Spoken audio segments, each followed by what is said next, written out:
Ayun nga guys, good morning no.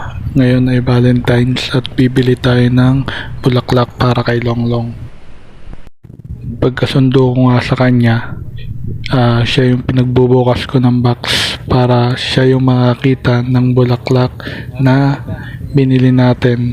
Tingnan natin kung ano yung magiging reaction ni Longlong. Sana magustuhan niya. Tingnan natin guys. Ayun na, bubuksan na niya. Oh, di ba? Kinilig ang ate.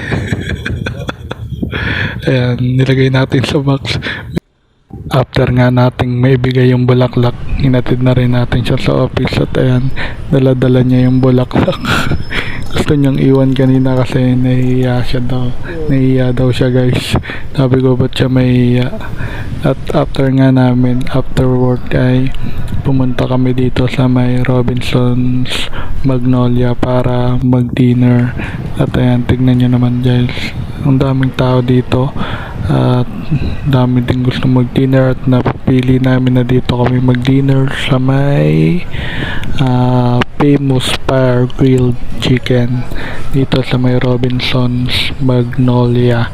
At hinihintay na nga tayo ng ating date sa may loob, kaya tignan natin guys, puntahan na natin siya.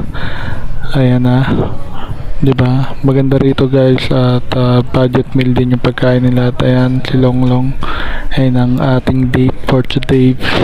Ayun na yung date natin for today's videos. At ayan nga, dumating na yung pagkain namin at nagdasal na kami guys. Ayan, after nga din namin magdasal at ayan, inumpisa na namin kumain. And si Longlong at gutom na daw siya kasi galing pa siyang site at nakipag-meeting sila, kaya gutom na daw siya, kaya kumain na kami kaagad. Pagkadating ng pagkain, ayan yung in-order namin, beef bowl yata, tapos may chicken, may fries, tapos may soup. At kumain na nga din ako dahil naiinggit na ako kay Longlong, diba? Ang sarap ng kain.